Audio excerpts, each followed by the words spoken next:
ಆತ್ಮೀಯ ಮತದಾರ ಬಂಧುಗಳೇ, ನಿಮ್ಮೆಲ್ಲರಿಗೂ ನಮಸ್ಕಾರ. ಇಂದು ನಾನು ವಿಶೇಷ ಸಮಗ್ರ ಪರಿಷ್ಕರಣೆ ಅಂದರೆ ಎಸ್ಐಆರ್ಗಾಗಿ ನಿಮ್ಮ ಎನ್ಯುಮರೇಷನ್ ಫಾರ್ಮ್ ಹೇಗೆ ಭರ್ತಿ ಮಾಡಬೇಕು ಎಂಬುದರ ಬಗ್ಗೆ ಮಾಹಿತಿ ನೀಡಲಿದ್ದೇನೆ. ಮೊದಲನೆಯದಾಗಿ ಭಾಗ 1 ನೋಡಿ. ಈ ಭಾಗದಲ್ಲಿ ನಿಮ್ಮ ವಿವರಗಳನ್ನು ಈಗಾಗಲೇ ಮುದ್ರಿಸಲಾಗಿದೆ. ನಿಮ್ಮ ಹೆಸರು, ಮತದಾರರ ಗುರುತಿನ ಚೀಟಿ ಅಂದರೆ ಎಪಿಕ್ ಸಂಖ್ಯೆ, ವಿಳಾಸ, ವಿಧಾನಸಭಾ ಕ್ಷೇತ್ರ ಮತ್ತು ನಿಮ್ಮ ಹಳೆಯ ಭಾವಚಿತ್ರಗಳನ್ನು ಮುದ್ರಿಸಲಾಗಿದೆ. ಅದಲ್ಲದೆ ನಿಮ್ಮ ಬೂತ್ ಮಟ್ಟದ ಅಧಿಕಾರಿಯ ಹೆಸರು ಅಂದರೆ BLO ರವರ ಹೆಸರು ಮತ್ತು ಮೊಬೈಲ್ ಸಂಖ್ಯೆಯನ್ನು ಸಹ ಮುದ್ರಿಸಲಾಗಿದೆ. ನಿಮ್ಮ ಮುದ್ರಿತವಾಗಿರುವ ಭಾವಚಿತ್ರ ಹಳೆಯದಾಗಿದ್ದರೆ ಅಥವಾ ಅಸ್ಪಷ್ಟವಾಗಿದ್ದರೆ ನೀವು ಹೊಸ ಭಾವಚಿತ್ರವನ್ನು ಒದಗಿಸಬೇಕಾಗುತ್ತದೆ. ಆದರೆ ಹಳೆಯ ಭಾವಚಿತ್ರವು ಸರಿಯಾಗಿದ್ದರೆ ನೀವು ಹೊಸ ಭಾವಚಿತ್ರವನ್ನು ನೀಡದೆ ಮುಂದುವರಿಯಬಹುದು.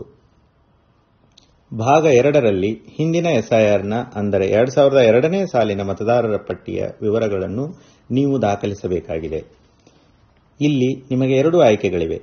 ಆಯ್ಕೆ 1, 2002ರ ಪಟ್ಟಿಯಲ್ಲಿ ನಿಮ್ಮ ಹೆಸರು ನೋಂದಣಿಯಾಗಿದ್ದರೆ ಆ ವರ್ಷದ ಮತದಾರರ ಪಟ್ಟಿಯಲ್ಲಿರುವ ನಿಮ್ಮ ವಿವರಗಳನ್ನು ನೀವು ಭರ್ತಿ ಮಾಡುತ್ತೀರಿ. ಇದನ್ನು ಸೆಲ್ಫ್ ಮ್ಯಾಪಿಂಗ್ ಎಂದು ಕರೆಯಲಾಗುತ್ತದೆ.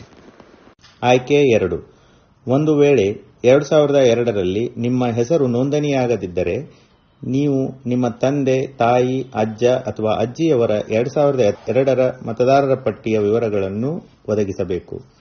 ಇದನ್ನು ಪ್ರೊಜೆನಿ ಮ್ಯಾಪಿಂಗ್ ಎಂದು ಕರೆಯಲಾಗುತ್ತದೆ. 2002ರ ಮತದಾರರ ಪಟ್ಟಿಗಳ ವಿವರಗಳು ನಿಮ್ಮ ಬೂತ್ ಮಟ್ಟದ ಅಧಿಕಾರಿಗಳೊಂದಿಗೆ ಲಭ್ಯವಿರುತ್ತದೆ.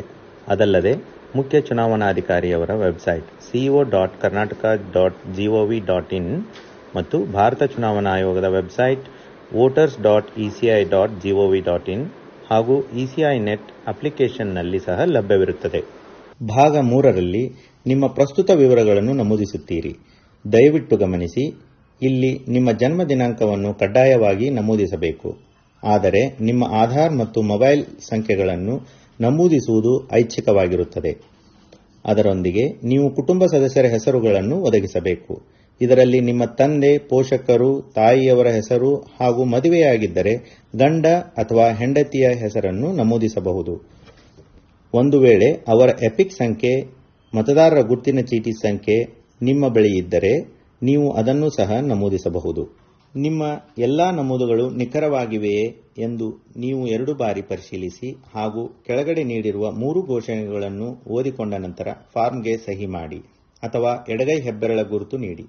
ನಿಮ್ಮ ಅನುಪಸ್ಥಿತಿಯಲ್ಲಿ ನಿಮ್ಮ ಪರವಾಗಿ ನಿಮ್ಮ ಕುಟುಂಬದ ಯಾವುದೇ ವಯಸ್ಕ ಸದಸ್ಯರು ನಿಮ್ಮೊಂದಿಗಿನ ಸಂಬಂಧವನ್ನು ನಮೂದಿಸಿ ಸಹಿ ಮಾಡಬಹುದು. ಸಹಿ ಮಾಡಿದ ನಂತರ ಫಾರ್ಮ್ ಅನ್ನು ನಿಮ್ಮ ಬೂತ್ ಮಟ್ಟದ ಅಧಿಕಾರಿಯವರಿಗೆ ಅಂದರೆ BLO ರವರಿಗೆ ಹಸ್ತಾಂತರಿಸಿ. ನಂತರ BLO ಸ್ವತಃ ಫಾರ್ಮ್ಗಳಿಗೆ ಸಹಿ ಮಾಡುತ್ತಾರೆ.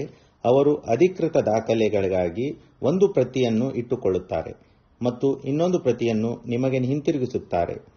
ದಯವಿಟ್ಟು ಈ ಹಿಂತಿರುಗಿಸಿದ ಪ್ರತಿಯನ್ನು ಸುರಕ್ಷಿತವಾಗಿಟ್ಟುಕೊಳ್ಳಿ, ಏಕೆಂದರೆ ಇದು ನಿಮ್ಮ ಅಧಿಕೃತ ಸ್ವೀಕೃತಿಯಾಗಿರುತ್ತದೆ. ವಿಶೇಷ ಸೂಚನೆ: ಎನ್ಯುಮರೇಷನ್ ಫಾರ್ಮ್ ಜೊತೆ ಯಾವುದೇ ದಾಖಲೆ ಒದಗಿಸುವ ಅವಶ್ಯಕತೆ ಇರುವುದಿಲ್ಲ. ನಿಮ್ಮ ಅಮೂಲ್ಯ ಸಮಯಕ್ಕಾಗಿ ಧನ್ಯವಾದಗಳು.